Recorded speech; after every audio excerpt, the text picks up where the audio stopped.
Bonsoir. Je dis bonsoir, mais il ne fait pas vraiment très chaud. J'espère que chez vous, il fait bon. Voilà. Et pas trop chaud non plus, on est bien quand. Voilà, enfin, vous me comprenez. Ça commence très très fort. J'espère que vous allez bien, en tout cas. Oui, j'espère vraiment que vous allez bien. Ce soir, je vous retrouve pour une nouvelle lecture. J'ai décidé de lire Simone Veil, la philosophe. La pesanteur et la grâce, décidément. Voilà, je ne sais pas ce que ça va donner. Je ne l'ai pas lu. Et j'étais curieuse, j'avais envie de voir ce que ça donnait. J'ai très froid aux pieds. Je crois que je vais finir avec les pieds gelés. Pardon. Non, la pesanteur et la grâce. Voilà, je ne sais pas si j'arriverai au bout ce soir. C'est quand même assez long.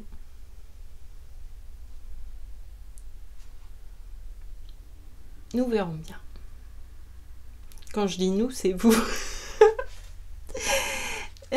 Très bien. C'est parti tout de suite pour la pesanteur et la grâce. Tous les mouvements naturels de l'âme sont régis par des lois analogues à celles de la pesanteur matérielle. La grâce seule fait exception. Il faut toujours s'attendre à ce que les choses se passent conformément à la pesanteur, sauf intervention du surnaturel. Deux forces règnent sur l'univers, lumière et pesanteur. Pesanteur. D'une manière générale, ce qu'on attend des autres est déterminé par les effets de la pesanteur en nous. Ce qu'on en reçoit est déterminé par les effets de la pesanteur en eux. Parfois cela coïncide, par hasard, souvent non. Pourquoi est-ce que dès qu'un être humain témoigne qu'il a peu ou beaucoup besoin d'un autre, celui-ci s'éloigne? Pesanteur. Lire, tragédie de la pesanteur. Tout ce qu'on nomme bassesse est un phénomène de pesanteur. D'ailleurs, le terme de bassesse l'indique. Shakespeare toujours. L'objet d'une action est le niveau de l'énergie qui l'alimente, chose distincte. Il faut faire telle chose. Mais où puiser l'énergie? Une action vertueuse peut abaisser s'il n'y a pas d'énergie disponible au même niveau. Le bas et le superficiel sont au même niveau. Il aime violemment, mais bassement. Phrase possible. Il aime profondément, mais bassement. Phrase impossible.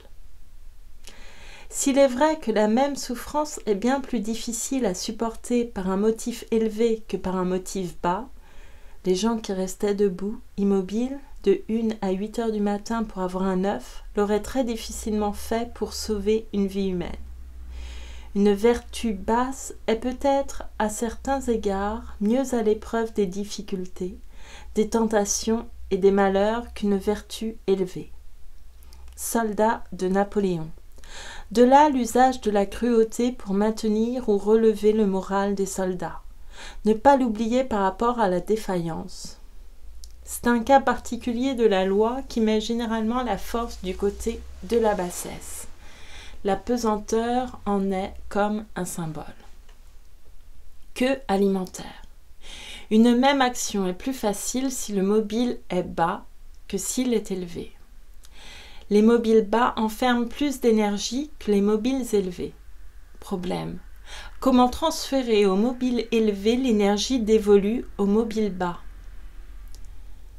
Ne pas oublier qu'à certains moments de mes maux de tête, quand la crise montait, j'avais un désir intense de faire souffrir un autre être humain, en le frappant précisément au même endroit du front. Désir analogue, très fréquent parmi les hommes. Plusieurs fois dans cet état, j'ai cédé du moins à la tentation de dire des mots blessants. Obéissance à la pesanteur, le plus grand péché. On corrompt ainsi la fonction du langage qui est d'exprimer les rapports des choses.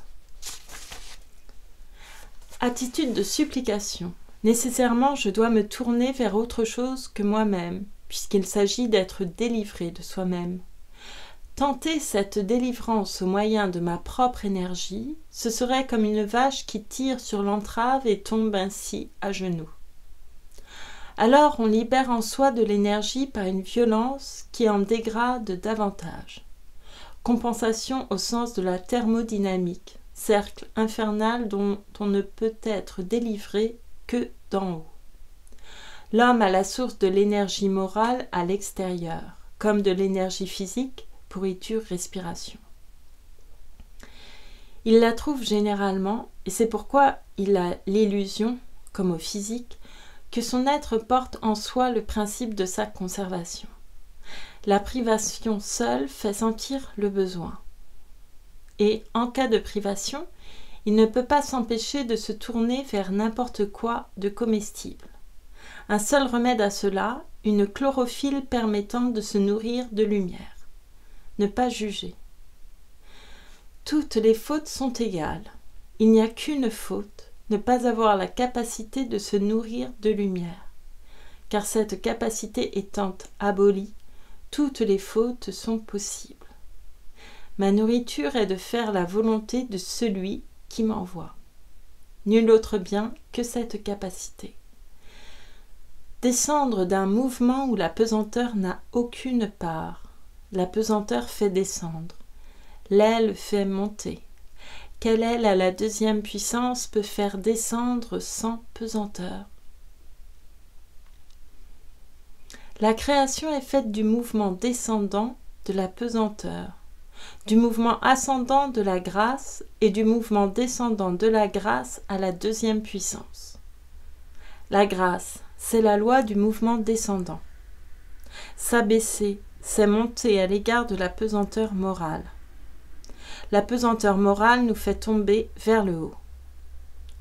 Un malheur trop grand met un être humain au-dessous de la pitié, dégoût, horreur et mépris. La pitié descend jusqu'à un certain niveau, et non au-dessous. Comment la charité fait-elle pour descendre au-dessous? Ceux qui sont tombés si bas ont-ils pitié d'eux-mêmes?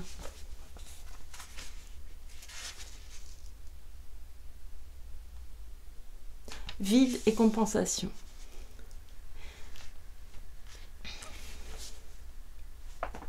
Pardon, c'est parce que je réfléchis en même temps. Je me disais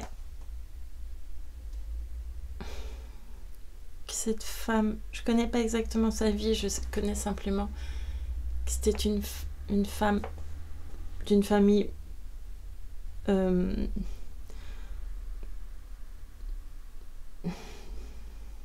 il me semblait assez bourgeoise, qui était juive et qui s'est plutôt convertie au christianisme et qui a eu des expériences dans les usines et tout ça, et est mort vraiment dans la plus grande misère, en tout cas c'est ce qu'on dit. Et je me dis, c'est étrange quand je vois ce qu'elle écrit.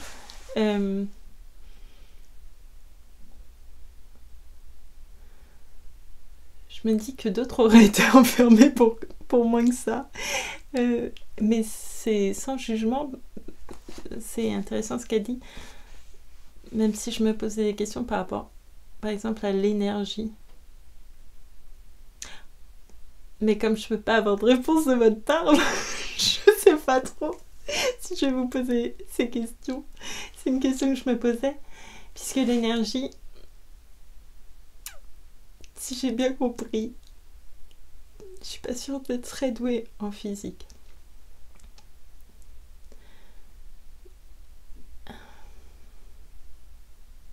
Mais en fait, je me posais la question sur l'énergie, qu'on pouvait pas on pouvait pas produire d'énergie, en fait, que c'était tout le temps une transformation, en fait. Et je savais pas si c'était au niveau simplement du système, enfin au niveau de la Terre, ou si ça valait au-delà. Voilà, ma première question. Ma seconde question, Je l'ai oublié.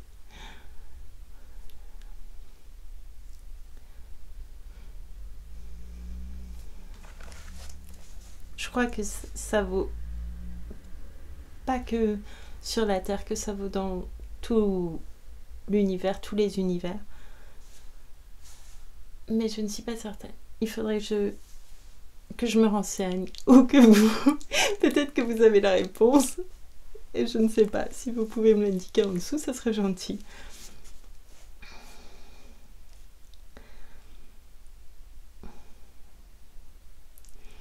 J'avais une autre question, mais je pense pas que je vais la poser ici. Merci. Pardon, je continue. Vide et compensation. Mécanique humaine. Quiconque souffre cherche à communiquer sa souffrance, soit en maltraitant, soit en provoquant la pitié, afin de la diminuer, et il la diminue vraiment ainsi. Celui qui est tout en bas, que personne ne plaint, qui n'a le pouvoir de maltraiter personne, s'il n'a pas d'enfant ou d'aide qu'il aime, sa souffrance reste en lui et l'empoisonne. Cela est impérieux comme la pesanteur. Comment s'en délivre-t-on ? Comment se délivre-t-on de ce qui est comme la pesanteur ?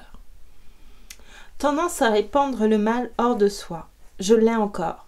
Les êtres et les choses ne me sont pas assez sacrés. Puissais-je ne rien souiller quand je serai entièrement transformé en boue ? Ne rien souiller même dans ma pensée. Même dans les pires moments, je ne détruirai pas une statue grecque ou une fresque de Giotto.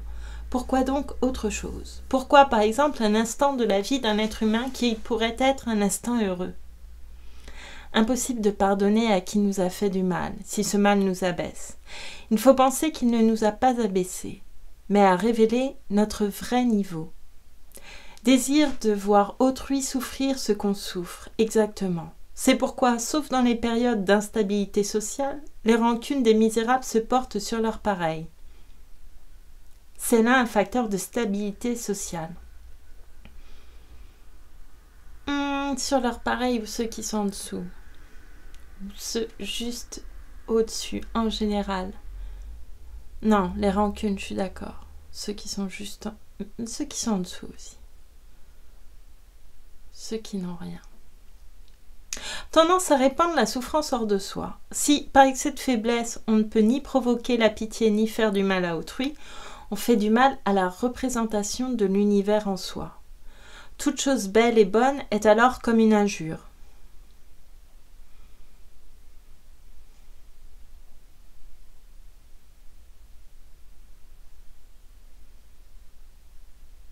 Faire du mal à autrui, c'est en recevoir quelque chose. Quoi ?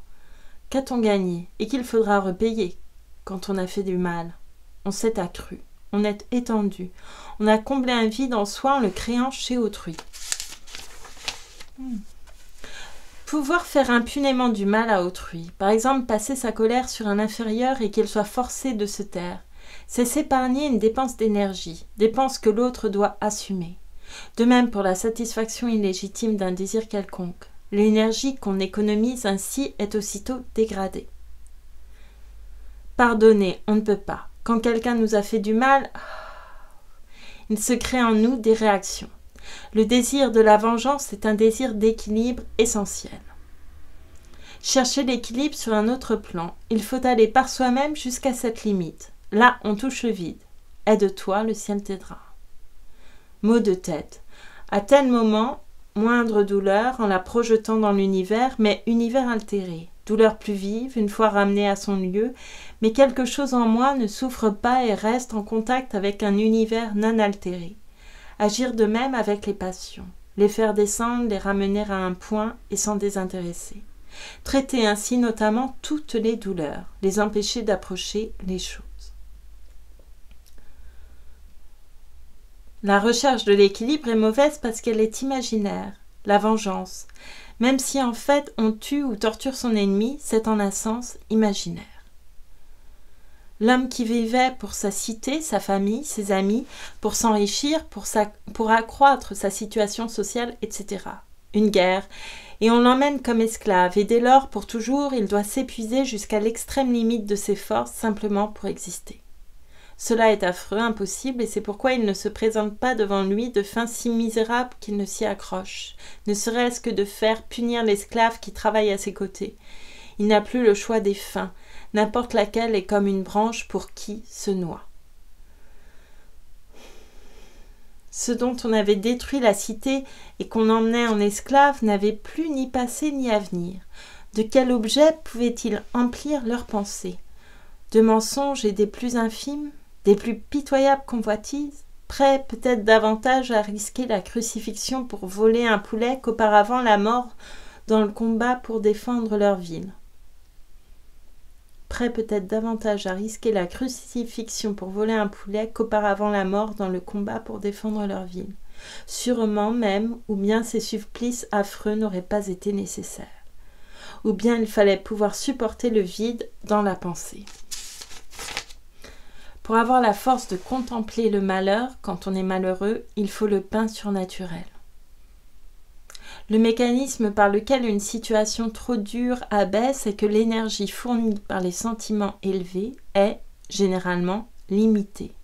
Si la situation exige qu'on aille plus loin que cette limite, il faut avoir recours à des sentiments bas. Peur, convoitise, goût du record, des honneurs extérieurs, plus riches en énergie. Cette limitation est la clé de beaucoup de retournements.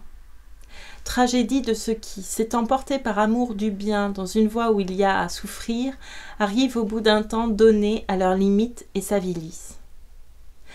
Pierre sur le chemin, se jeter sur la pierre comme si, à partir d'une certaine intensité de désir, elle devait ne plus exister, ou s'en aller comme si soi-même on n'existait pas. Le désir enferme de l'absolu et s'il échoue, une fois l'énergie épuisée, l'absolu se transfère sur l'obstacle. État d'âme des vaincus, des opprimés. Saisir, en chaque chose, qu'il y a une limite et qu'on ne la dépassera pas sans aide surnaturelle, ou alors de très peu, et en le payant ensuite par un terrible abaissement. L'énergie libérée par la disparition d'objets qui constituaient des mobiles tend toujours à aller plus bas. Les sentiments bas, envie, ressentiment, sont de l'énergie dégradée. Toute forme de récompense constitue une dégradation d'énergie. Le contentement de soi après une bonne action ou une œuvre d'art est une dégradation d'énergie supérieure. C'est pourquoi la main droite doit ignorer une récompense purement imaginaire, un sourire de Louis XIV, est l'équivalent exact de ce qu'on a dépensé, car elle a exactement la valeur de ce qu'on a dépensé, contrairement aux récompenses réelles qui, comme telles, sont au-dessus ou au-dessous. Aussi, les avantages imaginaires seuls fournissent l'énergie pour des efforts illimités. Mais il faut que Louis XIV sourie vraiment. S'il ne sourit pas, privation indicible. Un roi ne peut payer que des récompenses, la plupart du temps imaginaires, ou bien il serait insolvable. Équivalent dans la religion à un certain niveau. Faute de recevoir le sourire de Louis XIV, on se fabrique un Dieu qui nous sourit. Ou encore on se loue soi-même, il faut une récompense équivalente, inévitable comme la pesanteur. Un être aimé qui déçoit, je lui ai écrit. Impossible qu'il ne me réponde pas ce que je me suis dit à moi-même en son nom. Les hommes nous doivent ce que nous imaginons qu'ils nous donneront, leur remettre cette dette. Accepter qu'ils soient autres que les créatures de notre imagination, c'est imiter le renoncement de Dieu. Moi aussi, je suis autre que ce que je m'imagine être. Le savoir, c'est le pardon. Accepter le vide. Nous croyons par tradition au sujet des dieux, et nous voyons par expérience au sujet des hommes que toujours par une nécessité de nature, tout être exerce tout le pouvoir dont il dispose. Thucydide.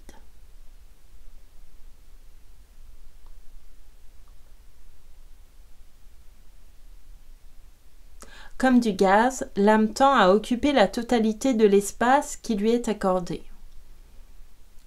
Un gaz qui se rétracterait et laisserait du vide, ce serait contraire à la loi d'entropie. Il n'en est pas ainsi du Dieu des chrétiens. C'est un Dieu surnaturel, au lieu que Jéhovah est un Dieu naturel. Ne pas exercer tout le pouvoir dont on dispose, c'est supporter le vide. Cela est contraire à toutes les lois de la nature. La grâce seule le peut. La grâce comble, mais elle ne peut entrer que là où il y a un vide pour la recevoir, et c'est elle qui fait ce vide. Nécessité d'une récompense, de recevoir l'équivalent de ce qu'on donne. Mais si, faisant violence à cette nécessité, on laisse un vide, il se produit comme un appel d'air, et une récompense surnaturelle survient. Elle ne vient pas si on a un autre salaire, ce vide la fait venir. De même pour la remise des dettes, ce qui ne concerne pas seulement le mal que les autres nous ont fait, mais le bien qu'on leur a fait. Là encore, on accepte un vide en soi-même. Accepter un vide en soi-même, cela est surnaturel. Où trouver l'énergie pour un acte sans contrepartie? L'énergie doit venir d'ailleurs, mais pourtant, il faut d'abord un arrachement, quelque chose de désespéré, que d'abord un vide se produise. Vide, nuit obscure. L'admiration, la pitié, le mélange des deux surtout, apportent une énergie réelle, mais il faut s'en passer. Il faut être un temps sans récompense, naturel ou surnaturel. Il faut une représentation du monde où il y ait du vide, afin que le monde ait besoin de Dieu. Cela suppose le mal. Aimer la vérité signifie supporter le vide, et par suite accepter la mort. La vérité du côté de la mort. L'homme n'échappe aux lois de ce monde que la durée d'un éclair. Instant d'arrêt, de contemplation, d'intuition pure, de vide mental, d'acceptation du vide moral. C'est par ces instants qu'il est capable de surnaturel. Qui supporte un moment le vide, ou reçoit le pain surnaturel, ou tombe. Risque terrible, mais il faut le courir, et même un moment sans espérance. Mais il ne faut pas s'y jeter. C'est drôle, quand on entend parler tous les artistes de je sais pas, de leur des instants de création dont ils se remémorent ou qui les ont marqués, ça correspond à ça. Détachement. Pour atteindre le détachement total, le malheur ne suffit pas. Il faut un malheur sans consolation. Il ne faut pas avoir de consolation. Aucune consolation représentable. La consolation ineffable descend alors. Remettre les dettes, accepter le passé sans demander de compensation à l'avenir. Arrêter le temps à l'instant. C'est aussi l'acceptation de la mort. Il s'est vidé de sa divinité. Se vider du monde. Revêtir la nature d'un esclave. Se réduire au point qu'on occupe dans l'espace et dans le temps. À rien. Se dépouiller de la royauté imaginaire du monde, solitude absolue, alors on a la vérité du monde. Deux manières de renoncer au bien matériel, s'en priver en vue d'un bien spirituel. Les concevoir et les sentir comme conditions de bien spirituel. Exemple, la faim, la fatigue, l'humiliation obscurcissent l'intelligence et gênent la méditation. Et néanmoins y renoncer. Cette deuxième espèce de renoncement est seule nudité d'esprit. Bien plus, les biens matériels seraient à peine dangereux s'ils apparaissaient seuls et non liés à des biens spirituels. Renoncer à tout ce qui n'est pas la grâce et ne pas désirer la grâce. L'extinction du désir, bouddhisme, ou le détachement, ou l'amor fati, ou le désir du bien absolu, c'est toujours la même chose. Vider le désir, la finalité de tout contenu, désirer à vide, désirer sans souhait. Détacher notre désir de tous les biens et attendre. L'expérience prouve que cette attente est comblée. On touche alors le bien absolu. En tout, par-delà l'objet particulier quel qu'il soit, vouloir à vide, vouloir le vide. Car c'est un vide pour nous que ce bien que nous ne pouvons ni nous représenter, ni définir. Mais ce vide est plus plein que tous les pleins. Si on arrive là, On est tiré d'affaire car Dieu comble le vide. Il ne s'agit nullement d'un processus intellectuel au sens où nous l'entendons aujourd'hui. L'intelligence n'a rien à trouver, elle a à déblayer. Elle n'est bonne qu'aux tâches serviles. Le bien est pour nous un néant puisqu'aucune chose n'est bonne. Mais ce néant n'est pas irréel. Tout ce qui existe, comparé à lui, est irréel. Écartez les croyances combleuses de vide, adoucisseuses des amertumes, celles à l'immortalité, celles à l'utilité des péchés, etiam peccata, celles à l'ordre providentiel des événements, bref les consolations qu'on cherche ordinairement dans la religion. Aimer Dieu à travers la destruction de Troie et de Carthage est sans consolation. L'amour n'est pas consolation, il est lumière. La réalité du monde est faite par nous de notre attachement.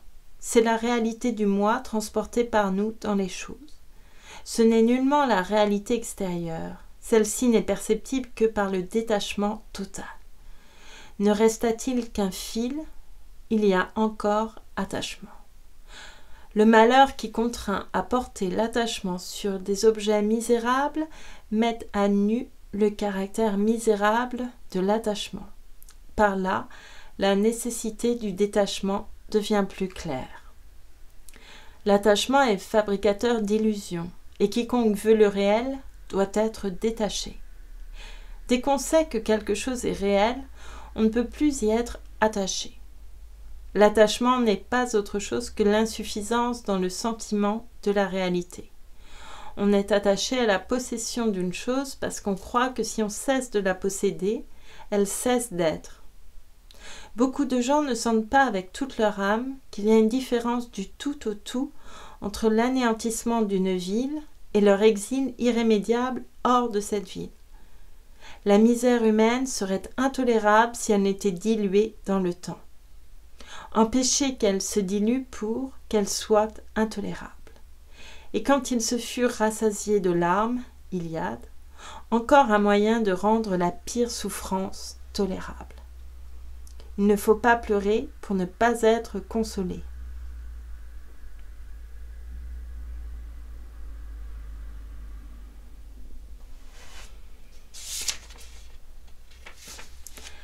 Toute douleur qui ne détache pas... Pardon, je lisais la note, je vais vous la lire tout de même. Bienheureux ceux qui pleurent, a dit pourtant Jésus-Christ, mais Simone Veil ne condamne ici que les larmes arrachées par la privation des biens temporels et que l'homme verse sur lui-même. Note de l'éditeur. Toute douleur qui ne détache pas est de la douleur perdue. Rien de plus affreux, froid désert, âme recroquevillée. Esclave de Plaute. Ne jamais penser à une chose ou à un être qu'on aime et qu'on n'a pas sous les yeux sans songer que peut-être cette chose est détruite ou que cet être est mort. Que cette pensée ne dissolve pas le sentiment de la réalité, mais le rende plus intense. Chaque fois qu'on dit « que ta volonté soit faite », se représenter dans leur ensemble tous les malheurs possibles. Deux manières de se tuer, suicide ou détachement. Tuer par la pensée tout ce qu'on aime, seule manière de mourir, mais seulement ce qu'on aime, celui qui ne hait pas son père, sa mère, mais aimez vos ennemis. Ne pas désirer que ce qu'on aime soit immortel. Devant un être humain, quel qu'il soit, ne le désirez ni immortel, ni mort. L'avare, par désir de son trésor, s'en prive. Si l'on peut mettre tout son bien dans une chose cachée dans la terre, pourquoi pas en Dieu? Mais quand Dieu est devenu aussi plein de signification que le trésor pour l'avare, se répéter fortement qu'il n'existe pas, et prouver qu'on l'aime, même s'il n'existe pas. C'est lui qui, par l'opération de la nuit obscure, se retire afin de ne pas être aimé comme un trésor par un avare. Électre pleurant au reste mort. Si on aime Dieu, en pensant qu'il n'existe pas, il manifestera son existence. L'imagination combleuse. L'imagination travaille continuellement à boucher toutes les fissures par où passerait la grâce. Tout vide, non accepté, produit de la haine, de l'aigreur, de l'amertume, de la rancune. Le mal qu'on souhaite à ce qu'on est et qu'on imagine rétablit l'équilibre. Les miliciens du Testament espagnol, qui inventaient des victoires pour supporter de mourir, exemple de l'imagination combleuse de vide. Quoiqu'on ne doive rien gagner à la victoire, on supporte de mourir pour une cause qui sera victorieuse, non pour une cause qui sera vaincue.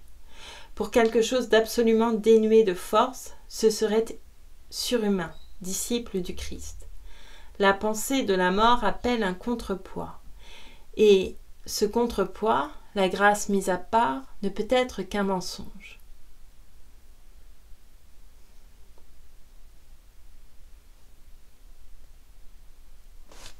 L'imagination combleuse de vide est essentiellement menteuse. Elle exclut la troisième dimension, car ce sont seulement les objets réels qui sont dans les trois dimensions. Elle exclut les rapports multiples. Essayez de définir les choses qui, tout en se produisant effectivement, restent en un sens imaginaire.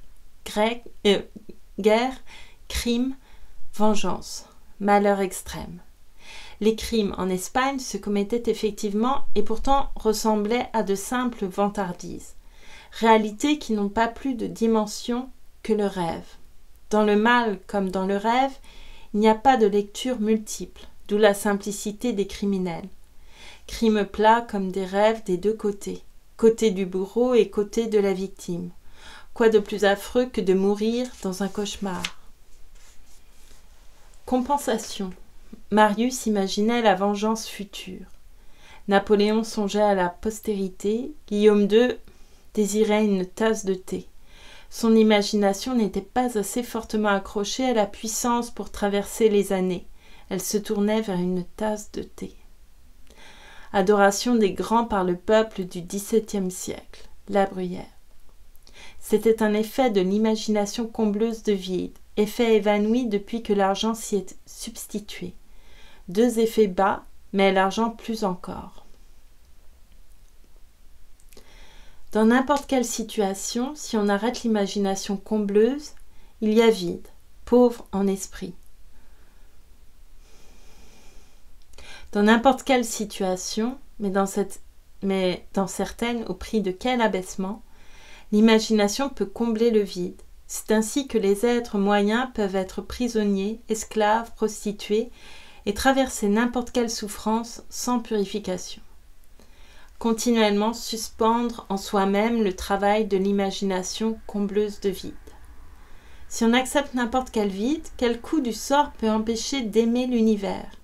On est assuré que, quoi qu'il arrive, l'univers est plein.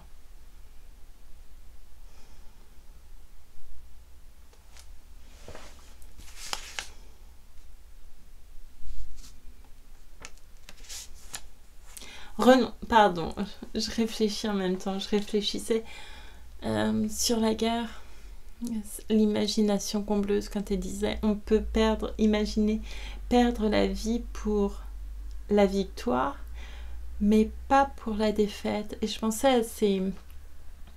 Alors, dans toutes les guerres, il y a eu des soldats qui... le terme m'échappe.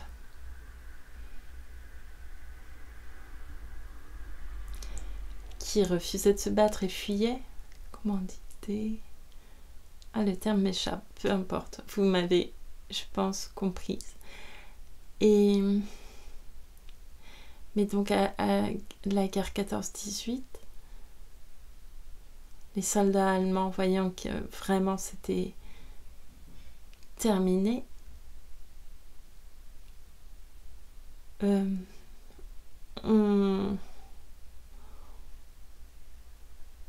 ont cessé le combat, mais avec une telle ampleur que c'est eux qui ont...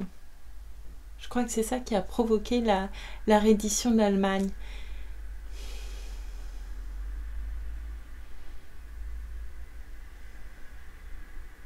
Il serait peut-être bon que on n'imagine jamais la victoire.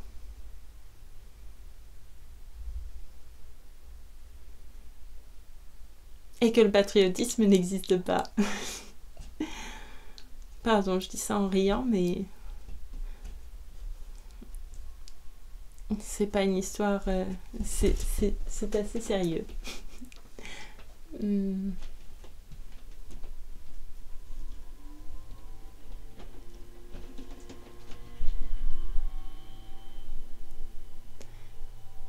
Et cela dit...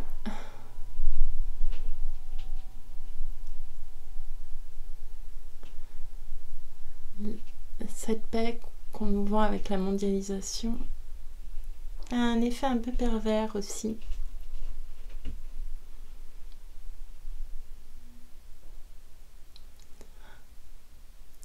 Ah mais c'est pas moi qui m'exprime là du tout, c'est Simone Veil. Alors allons-y Simone. Pardon. Renoncement au temps. Le temps est une image de l'éternité, mais c'est aussi un ersatz de l'éternité. L'avare à qui on a pris son trésor, c'est du passé gelé qu'on lui enlève. Passé et avenir, les seules richesses de l'homme. Avenir combleur de vide. Parfois aussi le passé joue désertion. Voilà. Pardon. Je savais qu'il y avait un D. Avenir combleur de vide. Parfois aussi le passé joue ce rôle. J'étais, j'ai fait. Dans d'autres cas, le malheur rend la pensée du bonheur intolérable. Il prive alors le malheureux de son passé. Nesum major dolore. Le passé et l'avenir entravent l'effet salutaire de malheur en fournissant un champ illimité pour des élévations imaginaires. C'est pourquoi le renoncement au passé et à l'avenir est le premier des renoncements. Le présent ne reçoit pas la finalité, l'avenir non plus, car il est seulement ce qui sera présent. Mais on ne le sait pas. Si on porte sur le présent la pointe de ce désir en nous qui correspond à la finalité, elle perce à travers jusqu'à l'éternel.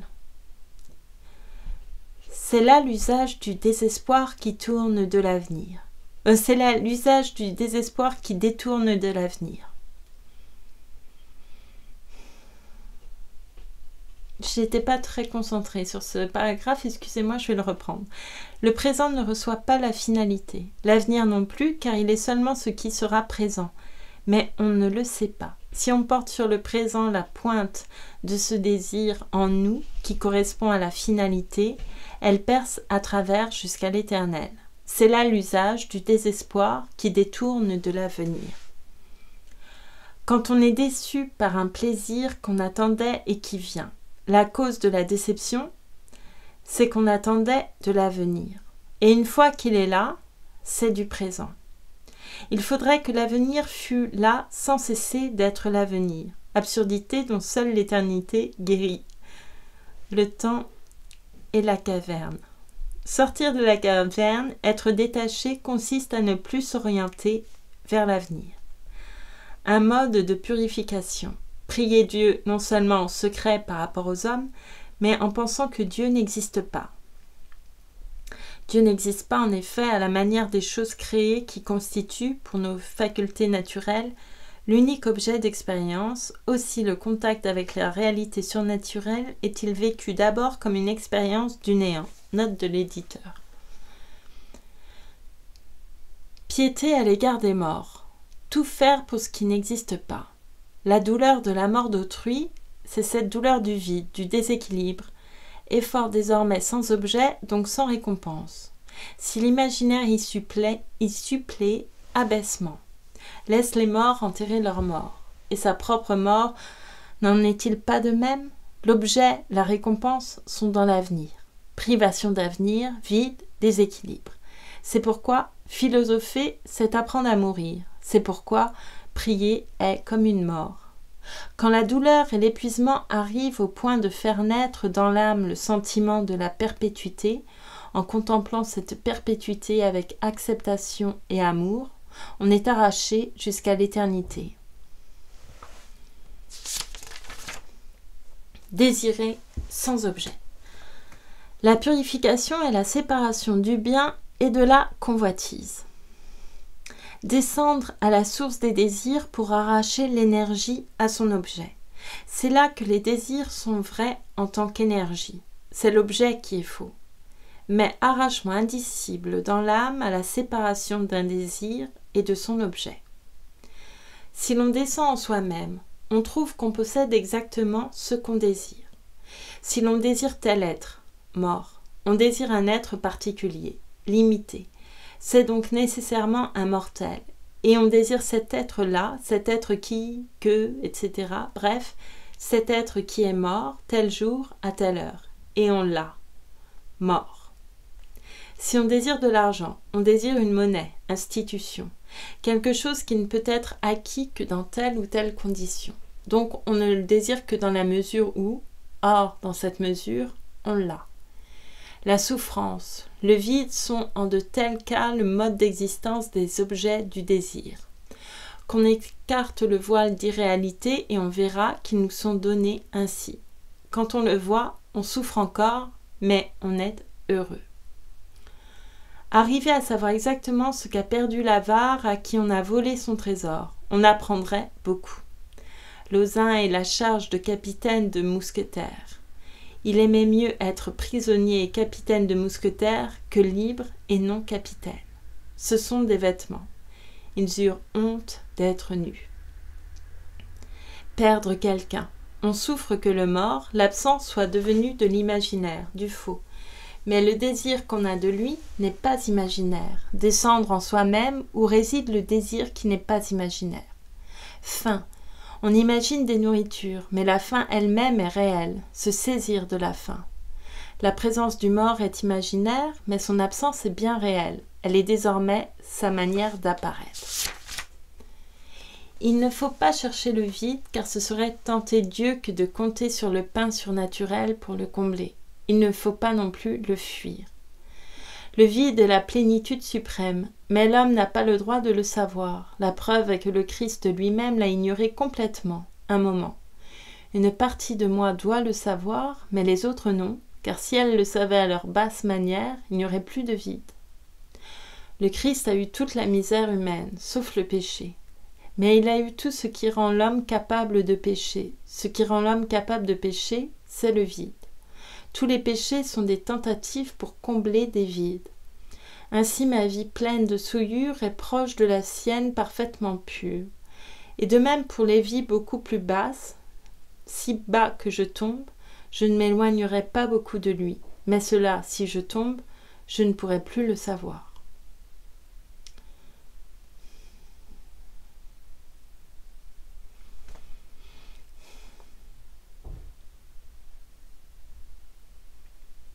Je ne crois pas que ce soit le vide, mais plutôt la peur du vide.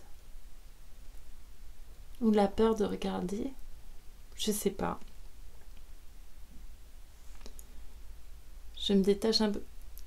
Comme je l'ai déjà dit, je suis irreligieuse. Donc,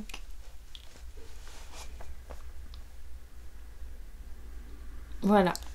C'est une différence notable. Poignée de main d'un ami revu après une longue absence. Je ne remarque même pas si c'est pour le sens du toucher, un plaisir ou une douleur. Comme l'aveugle sent directement les objets au bout de son bâton, je sens directement la présence de l'ami.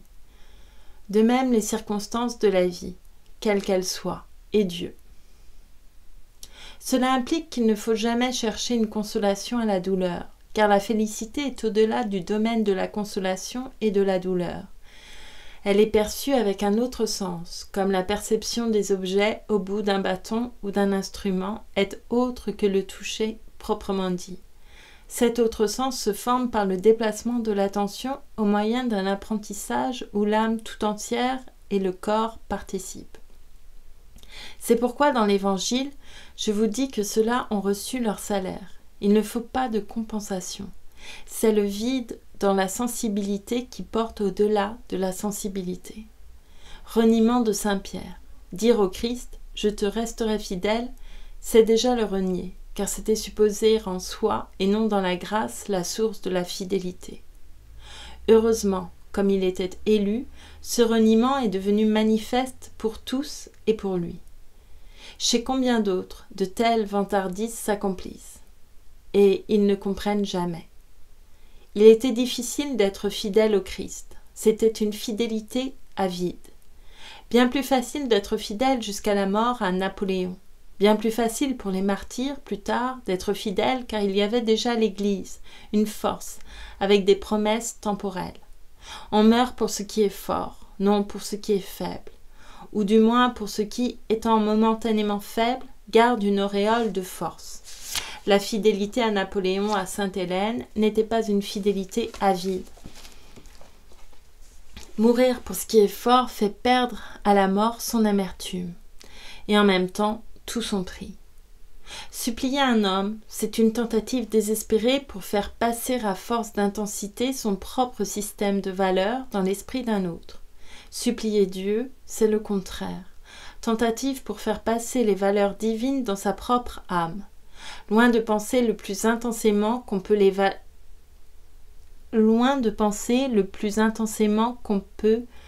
les valeurs auxquelles on est attaché, c'est un vide intérieur. Le moi. Nous ne possédons rien au monde, car le hasard peut tout nous ôter, sinon le pouvoir de dire je. C'est cela qu'il faut donner à Dieu, c'est-à-dire détruire. Il n'y a absolument aucun autre acte libre qui nous soit permis, sinon la destruction du jeu. Offrande. On ne peut pas offrir autre chose que le jeu, et tout ce que l'on nomme offrande n'est pas autre chose qu'une étiquette posée sur une revanche du jeu. Rien au monde ne peut nous enlever le pouvoir de dire je, rien, sauf l'extrême malheur. Rien n'est pire que l'extrême malheur qui du dehors détruit le jeu, puisque dès lors on ne peut plus le détruire soi-même. Qu'arrive-t-il à ceux dont le malheur a détruit du dehors le jeu? On ne peut se représenter pour eux que l'anéantissement à la manière de la conception athée ou matérialiste. Qu'ils aient perdu le jeu, cela ne veut pas dire qu'il n'ait plus d'égoïsme. Au contraire, certes, cela arrive quelquefois, mais quand il se produit un dévouement de chien. Mais d'autres fois, l'être est au contraire réduit à l'égoïsme nu, végétatif. Un égoïsme sans jeu. Pour peu qu'on ait commencé le processus de destruction du jeu, on peut empêcher qu'aucun malheur fasse du mal. Car le jeu n'est pas détruit par la pression extérieure sans une extrême révolte. Si on se refuse à cette révolte par amour pour Dieu, alors la destruction du jeu ne se produit pas du dehors, mais du dedans.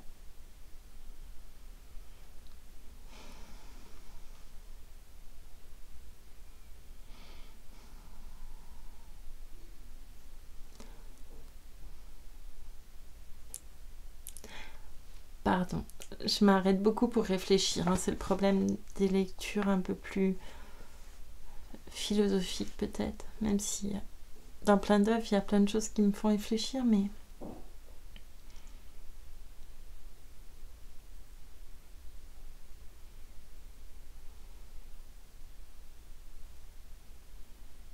Douleur rédemptrice. Quand l'être humain est dans l'état de perfection, quand par le secours de la grâce, il a complètement détruit en lui-même le jeu, alors il tombe au degré de malheur qui correspondrait pour lui à la destruction du jeu par l'extérieur.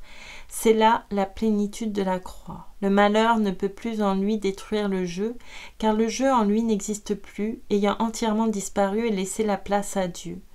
Mais le malheur produit un effet équivalent sur le plan de la perfection à la destruction extérieure du jeu. Il produit l'absence de Dieu. Mon Dieu, pourquoi m'as-tu abandonné?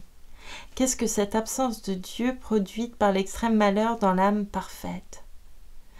Qu'est-ce que cette absence de Dieu produite par l'extrême malheur dans l'âme parfaite? Quelle est cette valeur qui est attachée et qu'on nomme douleur rédemptrice? La douleur rédemptrice est ce par quoi le mal a réellement la plénitude de l'être dans toute la mesure où il peut la recevoir. Par la douleur rédemptrice, Dieu est présent dans le mal extrême, car l'absence de Dieu est le mode de présence divine qui correspond au mal, l'absence ressentie. Celui qui n'a pas Dieu en lui ne peut pas en ressentir l'absence. C'est la pureté, la perfection, la plénitude, l'abîme du mal, tandis que l'enfer est un faux abîme. Confère Thibon. L'enfer est superficiel. L'enfer est du néant qui a la prétention et donne l'illusion